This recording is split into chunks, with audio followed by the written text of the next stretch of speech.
right, let's go.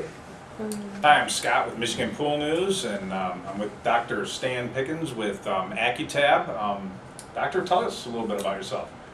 Well, I have a PhD in inorganic chemistry, and I've been in the water treatment field since 1994. Oh, great, great. Well, that's what we're going to talk about is chemicals this month and water testing, and we're going to talk a little bit about TDS. What is TDS? TDS stands for total dissolved solids. Those are the solids that are actually, as the name says, dissolved in the water. They're so much a part of the water that they don't scatter light or anything. They're not apparent typically to the naked eye unless they happen to be colored materials. And what does an operator have to worry about with TDS? TDS could be an indication of a couple of things, or they could be of concern to an operator for a few reasons.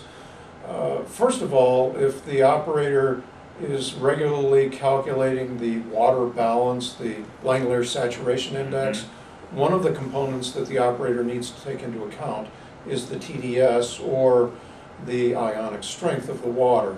So if they don't have a measure on that, then they can't get as accurate a determination of the water balance. They take into account the pH, the alkalinity, the hardness, and then secondarily the temperature and the TDS, and if they don't have those numbers, it affects the accuracy of the calculation. So that's one consideration.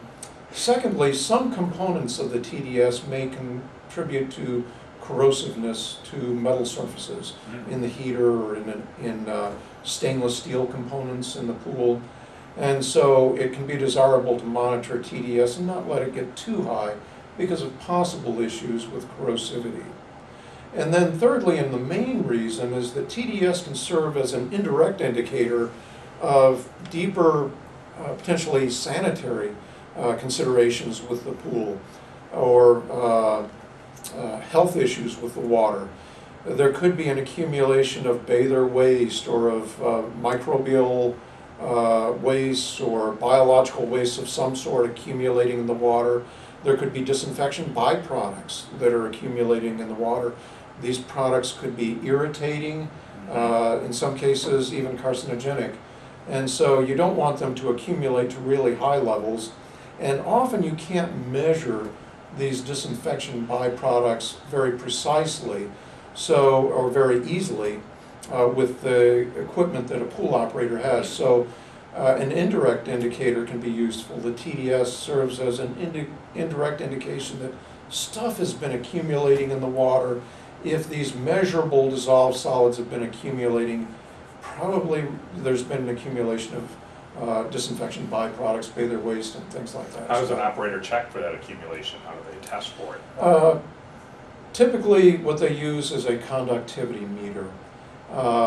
If they were literally to try to measure all of the total dissolved solids, what they would do would be to take a water sample, filter it to get the suspended solids out of there, get the weight on that water, evaporate it down to dryness, weigh the solid residue that remains. Chemistry test. Very tedious. Nobody does that. It would just be too much work and too many opportunities for error. So what an operator does in practice is to use a conductivity meter. He may not know it's a conductivity meter, but the meter he sticks into the water that may read directly in TDS is running a small electric current through the water and measuring the resistance of the water, or inversely, the conductivity of the water.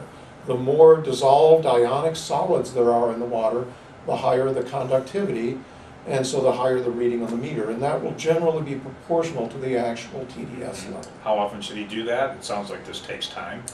It can take a few minutes to run a test, so it doesn't need to be run very often. Typically, TDS will not drift up very quickly. It may take a month or months before it changes enough to cause any concern. The pending Model Aquatic Health Code recommends checking quarterly. APSP 11, the American National Standard for Recreational Water Quality in Public Pools and Spas, does not specify a specific test frequency, but indicates that the operator should know what the TDS is at all times. If there's enough testing history to know the rate of drift season to season, then the operator can determine for himself how often he needs to test to know what it is at all times. And if it gets, because it doesn't sound like a lot of good stuff, how do they get rid of it? Now there's where the challenge comes in. There's not something that you can just add to the water and take out the TDS to an appreciable extent. So typically what people have to do is drain and replace water. And if the makeup water is very low in TDS, then the TDS level in the pool will drop in proportion to the amount of water drained and replaced. In some places, a pool operator may not have that option because of severe limitations on fresh available water. So in those situations, they may have access to traveling reverse osmosis units that come to the pool, run the water through reverse osmosis. There'll be a retentate water that's concentrating those dissolved solids that then the operator of the RO unit will have to dispose of separately. But those solids are out of the pool now. The water goes back into the pool without those solids, and they've reduced the TDS level in the And there's a pool. little bit of freshwater displacement even with RO systems, if I recall, right? Yeah, since some of the water is retained and carries those dissolved solids and then goes to waste somehow, the amount of water that goes back to the pool is less than is taken out, and so even then some makeup water would have to be added. What role does turbidity play in a swimming pool compared to TDS? I know that's almost like two questions. Yeah, well, the turbidity comes not from the dissolved solids, but from the suspended solids, solids that have come out of solution in water or never were in solution. So directly there's no relationship between those two, though solids that are dissolved today may come out of solution tomorrow as suspended solids and contribute to light scattering or cloudiness of the water. The turbidity can be of concern for a number of reasons. First of all, most directly to a lifeguard. If he can't see the bottom of the pool everywhere clearly at all times, a bather could be in distress and could drown before they're detected. That would be a real tragedy. But there are indirect concerns as well. If the water is turbid, it could be an indication of various possible problems. For instance, there could be a water balance issue. Maybe calcium carbonate is coming out of solution and the water balance needs to be addressed because it's scaling water. And you could have rough surfaces, you could have a heater that scales over, other problems could develop.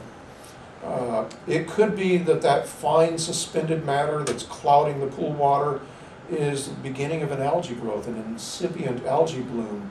And if it's not treated right away, you could have the water turning green, and it could be not just hazy, it could be downright opaque in a very short period of time. It could be a bacterial infestation or some other microbial infestation that would be a serious sanitation issue that would need to be addressed immediately. It could be an indication that the filters are not doing their job, that they're not doing the things that you need a filter to do to have good, clear sanitary water. There could be torn fabric in a DE filter or a cartridge filter. There could be channeling in a sand filter.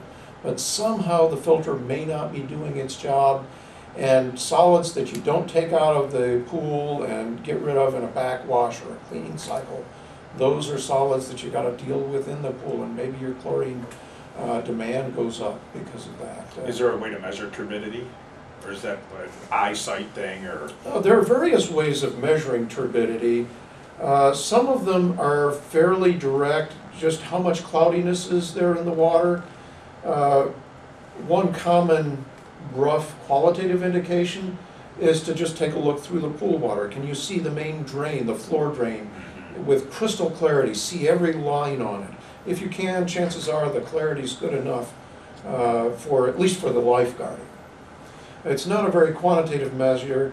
If there's no main drain, the operator may throw in a Secchi disc, circle about 8 inches across, often with a checkerboard pattern, 4 quadrants, black, white, alternating. And if that goes into the deepest part of the pool, you can clearly see the boundaries. It's a good sign, but it's qualitative.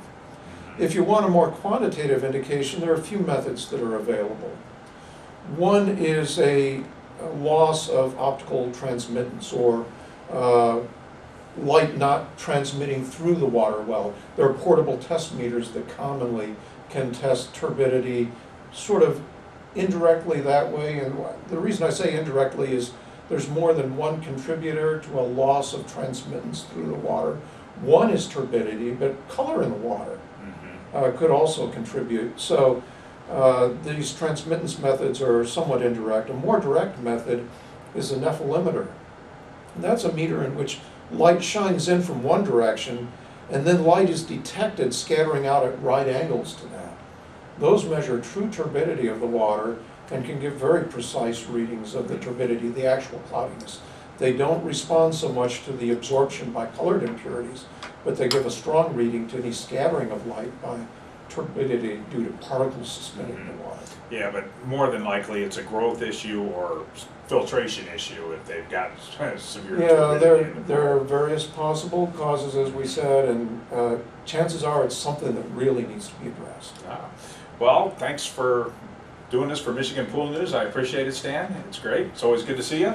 Thank you. Good to see you, Scott. And we're going to have AccuTab's website below if you'd like to see more about their feeders and their chlorine systems. Thank you for viewing Michigan Pool News.